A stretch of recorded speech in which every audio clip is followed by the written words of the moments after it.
మీ business ఏదైనా మీ ఊర్లో promotion చేయాలంటే అది సుమన్ టీవీతోనే సాధ్యం. ఇప్పుడే సంప్రదించండి. క్లాస్‌లోని అందరిని అక్క, చెల్లి అని ఇప్పుడు లైంగికంగా వేధించిన మేడమ్స్ కూడా అక్క, అమ్మ అని పిలిచేవాడు తప్పించి గాని ఇంకో మాట వచ్చేది కాదండి వాడి నోటి నుంచి.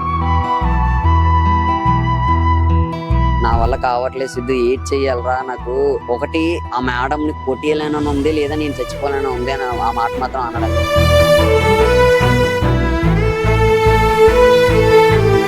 సమతా కాలేజ్ సిస్టంలోనే లేని రూల్స్ అన్ని వాళ్ళ సెక్షన్స్ మాత్రమే ఉంటాయండి. నాకు ఎలాగో జాబ్ వచ్చింది, ఎగ్జామ్ అవగానే నన్ను ఎలాగో తీసుకెళ్ళిపోతారు హైదరాబాద్. నేను అలాగనే వెళ్ళిపోయి నేను జాబ్ చేసుకుంటాను, నువ్వు ఇక్కడ ఉండు, అమ్మా నాన్నలు అందరూ నీటి చూసుకో, నేను అక్కడి నుంచి డబ్బులు పంపిస్తే నువ్వు బిజినెస్ పెట్టుకో.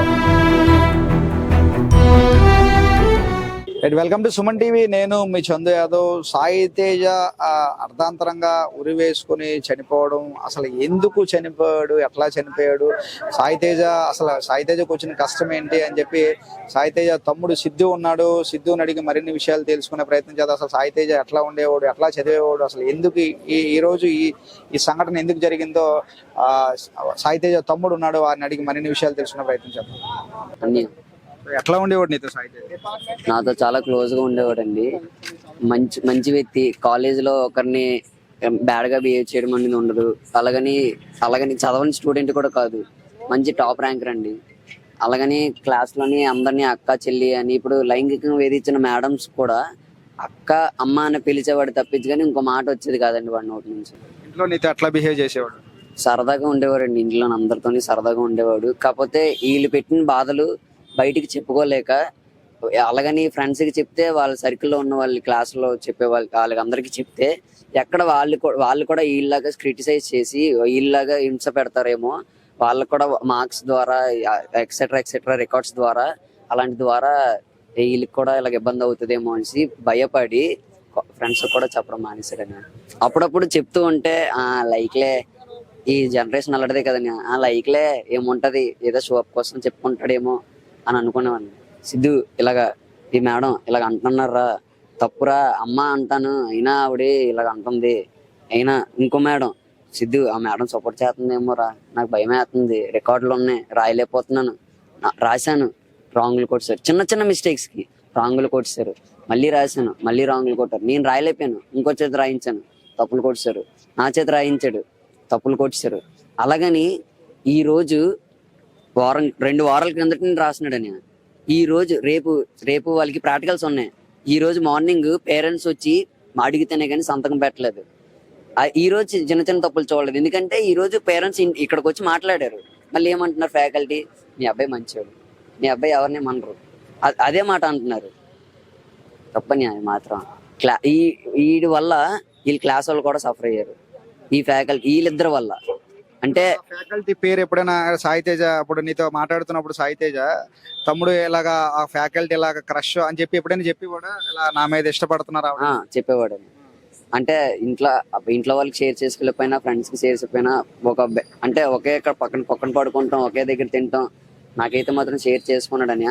ఇలా మేడము నన్ను లైంగికంగా అడుగుతుంది, ఏం చేయనా సిద్ధు అంటే ఒక బ్రదర్ గా నన్ను అడిగాడు, ఒక ఫ్రెండ్ గా. అది తప్పు కదరా, అమ్మని పిలుస్తావు అంటే నేను అదే అంటుంటే, కాకపోతే నాకు నువ్వు కావాలి, నువ్వు లేకపోతే అది ఇది అనేసి లేనికున్న మాటలన్నీ చెప్పేవారు. బట్ వీడు అమ్మ అని పిలిచిన తర్వాత మరి అలా చూడడానికి తప్పు అనేసి ఎన్నిసార్లు చెప్పినా సరే వీడు లొంగడు, వీడు ఇలా అయితే కాదు, వీడిని ఎలాగైనా లొంగించుకోవాలి అనే పరిస్థితికి తీసుకొచ్చి ఈ రోజు ఈ మార్క్స్ కోసం అని, అంటే వీడు చదువు పరంగా టాపరు, కాకపోతే ఎగ్జామ్స్ టైంలో కొద్ది స్ట్రెస్ తీసుకొని ఓవర్ గా చదవడం, నిద్ర లేకుండా చదవడం, తినకుండా చదవడం అలాంటి చేసేవాడు. అదే ఆ విషయంలో ఈయన పట్టుకొని ఎలాగైనా ఏదో చెయ్యాలి అనేసి పట్టుపట్టి ఆ ఇద్దరు మేడమ్స్ కూడా ఇలా చేశారని. ఇద్దరు మేడమ్స్ లో ఇద్దరు కూడా అట్లనే లైంగికంగా వేధించారు, ఒకరికొకరు సపోర్ట్ చేసి, ఒకళ్ళు లైంగికంగా వేధిస్తే లొంగలేదనేసి ఆ మేడం సపోర్ట్ తో ఇంకో మేడం ఇలా మార్క్స్ ద్వారా ఇలా అంటే డైరెక్ట్ గా చేసామంటే ఈ మేడం లొంగలేదు కాబట్టి ఇలా చేశారని అనుకుంటారని ఇంకో మేడం ద్వారా చేయించారని. వాళ్ళ పేర్లు ఏంటి మేడం? ఒక్కడైతే పాయింట్ అవుట్ అయిపోతారనేసి రీసెంట్లీ ఒక 2 days బ్యాక్ దాకా వాళ్ళ క్లాస్ లో 4 దాకా కలెక్షన్ చేయలేదు రికార్డ్స్ అనేవి. అందరికీ అయిపోయినా సరే ఈ అబ్బాయికి ఈ రోజు దాకా చేయలేదు. ఈ అబ్బాయికి రేపే ప్రాక్టికల్స్. సో ఆ మేడం పేర్లు అది నీతో షేర్ చేసుకునేవాడే బ్రదర్? షేర్ చేసుకునేవాడని. సో నీతో చెప్పినప్పుడు నువ్వేం చెప్పేవాడివి? ఒక యాజ్ ఏ మగాడిగా ఎవరైనా సరే ఇంకో వ్యక్తిగా అయితే మాత్రం అంటే తప్పుగా మాట్లాడుతున్నాను అనుకోకండి, ఈ టైంలో అలాగనే మాట్లాడతారు ఎవరైనా సరే. వాడికి మాత్రం నేను బెస్ట్ సజెషన్ ఒకటి ఇచ్చాను. ఒకటి, నువ్వు ఎగ్జామ్లు అయిపోయి నీది లాస్ట్ సెమిస్టర్, ఇంటర్వ్యూకి వెళ్ళాను అన్నో, జాబ్ వస్తుంది అన్నో, నువ్వు ఏది కష్టమైనా పర్లేదు నేను చూసుకుంటాను, డబ్బులు అవుతాయా ఎంతైనా పర్లేదు, అప్పు చేసా నేను చేస్తాను, నేను ఏదో ఒకటి కష్టపడతాను, నాన్నకి చెప్తావా చెప్పు, ఇలాగవుతుంది నాన్న అంటే నాన్న ఎలా రియాక్ట్ అవుతాడో, అక్కడికి వెళ్ళి గోల పెట్టేస్తే మళ్ళీ నన్నే పాయింట్అవుట్ చేసి నన్ను ఎగ్జామ్లు రాయనివరేమో, ఎగ్జామ్లో కూడా ఇంటర్నల్స్ లో కూడా మార్కులు చేతులు పెట్టి నన్ను ఇంకా క్రిటిసైజ్ చేస్తారు. ఒకవేళ ఫెయిల్ అయ్యానంటే నా వల్ల కాదు, నేను చదవలేను. ఇప్పటికీ చాలా బాధలు పడ్డాను. ఇంతవరకు రాశాను, ఇంతవరకు చేశాను, అది చేశాను, ఇది చేశాను, ఇలా చేశాను, అలా చేశాను, ఇంత డబ్బులు ఖర్చు పెట్టాను, ఇంత బుక్కులు కొన్నాను, ఇంత రికార్డులు రాశాను, అయినా నా వల్ల కావట్లేదు. నేను నైట్ కూడా అలాగే బాధపడ్డాడని, నా వల్ల కావట్లేదు సిద్ధు, ఏడ్ చెయ్యాలరా నాకు. ఒకటి, ఆ మేడంని కొట్టియలేనని ఉంది, లేదా నేను చచ్చిపోలేనని ఉంది అని ఆ మాట మాత్రం అన్నాడని.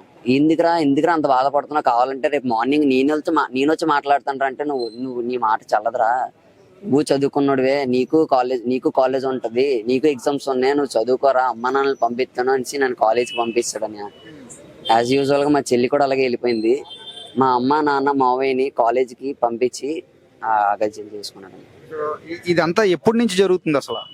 ఇది స్టార్ట్ అయిందంటే 4th సెమిస్టర్ నుంచి స్టార్ట్ అయిందండి. ఇప్పుడు మా అన్నయ్య 5th సెమిస్టర్. 4th సెమిస్టర్ లో స్టార్టింగ్ కాబట్టి అలా హ్యాండిల్ చేసి 4th సెమిస్టర్ ఎలాగో పాస్ అయిపోయాడు.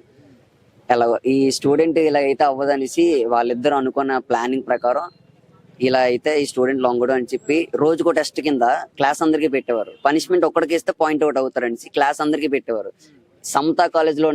సమతా కాలేజ్ సిస్టమ్ లోనే లేని రూల్స్ అన్ని వాళ్ళ సెక్షన్ కి మాత్రమే ఉంటాయని. అంటే లైక్ ఇప్పుడు బయటికి వెళ్ళి సర్వే చేయాలి అంటే అది అందరూ చేస్తారు, లైక్ ఒక 30-40 ఇల్లులకి చేస్తారు. కాకపోతే వీళ్ళు ఎలా కాదు, ఒక 120 ఇల్లులు 30 ఇల్లులు, అందులోనే ఫోటో ఒకటి క్లారిటీ రాలేదు, లొకేషన్ ఒకటి క్లారిటీ పడలేదు, అలాగని ఆ ప్లేస్ లో చేయకూడదు, ఈ ప్లేస్ లో చేయకూడదు. రికార్డ్ అంటావా, బాక్స్ ఒక పర్టికులర్ బాక్స్ కి ఒకటే రాయాలంట. సరే వాడు రాయలేపాడు, వాడు రైటింగ్ బాగోదు, ఓకే నా చేత రాయించాడు, నేను అలాగే రాశాను. వాడు ఎలా అయితే చెప్పాడో 4వసారి నా చేత రాయించాడు, అలా కూడా రావదనేసి రాంగ్ కొట్టేశాడు. అంటే ఒకటి 6 అని ఇలాగుంది, దానికి కాస్త మళ్ళీ 6 అని రాసాం. దానికి చెప్పాలి, యాజ్ యూజువల్ గా ఎవరినైతే చెప్పాలి, రూల్స్ అనేవి ఇలా ఉంటాయి, ఇలా చేయకూడదని ఫస్ట్ స్టార్టింగ్ లో రికార్డ్ ఇచ్చే ముందు అందరికీ చెప్పాలి. అలాగే ఎవరికి చెప్పలేదని. సర్లే ఇలా రుద్దితే ఏమైందిలే అని అనుకున్నాను నేను కూడా. దానికి రెడ్ పెన్ తో మార్క్ చేసి ఇలా రాయకూడదు, డోంట్ రైట్ దట్ అని ఇలా పెట్టి చింపేశారు. సో చనిపోయే ముందు నీతో ఏం మాట్లాడాడు? చనిపోయినప్పుడు సిద్ధు ఏంటి ఇలా నువ్వు బాగా ఉండు, బాగా చదువుకో అని చెప్పి ఏమైనా చెప్పాడా చనిపోయే ముందు? అలా ఏం చెప్పలేదు, కానీ నైట్ మాత్రం సిద్ధు నాకైతే మాత్రం కాలేజ్కి వెళ్ళాలని లేదు, ఎంత బేగా ఈ కాలేజ్ నన్ను వదిలేస్తే నేను అంత ఫ్రీగా ఉండి, నాకు ఎలాగో జాబ్ వచ్చింది, ఎగ్జామ్ అవగానే నన్ను ఎలాగో తీసుకెళ్ళిపోతారు హైదరాబాద్, నేను అలాగనే వెళ్ళిపోయి నేను జాబ్ చేసుకుంటాను, నువ్వు ఇక్కడ ఉండు, అమ్మా నాన్నలు అందరూ నీటి చూసుకో, నేను అక్కడి నుంచి డబ్బులు పంపిస్తే నువ్వు బిజినెస్ పెట్టుకో, చెల్లిని అమ్మని ఆ నాన్నని నీటి చూసుకొని ఉండరా, నేను అక్కడి నుంచి డబ్బులు పంపిస్తే నీకు ఏ కంగారు ఉండదు, అంతవరకు కొంచెం నాన్ననైనా అమ్మనైనా కొంచెం కష్టం ఉంటది, నువ్వు ఆ కష్టంలో పాలు పంచుకో నాన్నలతో పాటు, ఆ మిగతా కష్టం అంతా నేను చూసుకుంటాను రా అని చెప్పాడని. సో మంచిగా అంటే ఫ్యూచర్ కూడా ఎంత నీట్ గా ప్లాన్ చేసుకున్నాడంటే సాయితేజ, హైదరాబాద్ వెళ్ళి జాబ్ చేసి తల్లిదండ్రుల కష్టాలు తెలిసిన వ్యక్తి. సో నేను హైదరాబాద్ వెళ్ళి ఉద్యోగం చేసి నీకు డబ్బులు పంపిస్తాను సిద్ధు, చూసుకో నీట్ గా తల్లిదండ్రులు చూసుకో అంటూ కూడా చెప్పి ఈ రోజు ఆ ఇంటికి పెద్ద దిక్కులో ఉండేటటువంటి వాడు నాతో చాలా సరదాగా ఉండేవాడు అన్నయ్య. ఈ రోజు టీచర్లు చేసిన పనికి ఈ రోజు మా మధ్య లేకుండా పోయాడు. ఈ రోజు నిజంగా చెప్పడానికి కూడా మాటలు రావట్లేదు. అంటే ఒక తమ్ముడు అంటే ఎంత మంచిగా చదివినటువంటి స్టూడెంట్స్ ఇలా దూరం అవుతాడని ఎవరు కూడా ఎక్స్పెక్ట్ చేయలేదు. ఈ రోజు కూడా తమ్ముడు కూడా ఎక్స్పెక్ట్ చేసి ఉంటాడు సిద్ధు. సో చనిపోయే ముందు కూడా నీట్గా చూసుకో, అమ్మా నాన్నల కష్టం తెలిసిన వాళ్ళు వాళ్ళ కష్టాల్లో పాలు పంచుకో, వారితో చేదోడు వాదోడుగా ఉండు, అమ్మా నాన్నలకు సపోర్ట్ చేయి అంటూ కూడా చెప్పి ఈరోజు తన తనువుని అర్ధాంతరంగా చాలించాడు. ఇటువంటి ఘటనలు జరగకుండా ప్రతి ఒక్కరూ బాధ్యత తీసుకోవాలి. కళాశాల అంటే కూడా విద్యాబుద్ధులు నేర్పించాలి. విద్యాబుద్ధులు నేర్పించకుండా కొంతమంది ఇటువంటి కీచక ఉపాధ్యాయురాలు ఉండడం వల్ల సమాజానికే చెడ్డ పేరు. ఒక చేతికి అందొచ్చిన కొడుకు దూరమైన కుటుంబ సభ్యులంతా కూడా బాధపడుతున్నారు. ఇటువంటి ఘటనలు జరగకుండా ప్రతి ఒక్కరు కూడా బాధ్యత తీసుకోవాలి. సో కళాశాలకు సంబంధించిన యాజమాన్యం తక్షణం వారిపై చర్యలు తీసుకొని బాధితులకు న్యాయం చేస్తారని అందరితో పాటు మనం కూడా కోరుకుందాం. మరిన్ని లైవ్ అప్డేట్స్ కోసం చూస్తున్నాను సుమన్ టీవీ వీడియో జర్నలిస్ట్ రాజుతో చందు, సుమన్ టీవీ విశాఖపట్నం.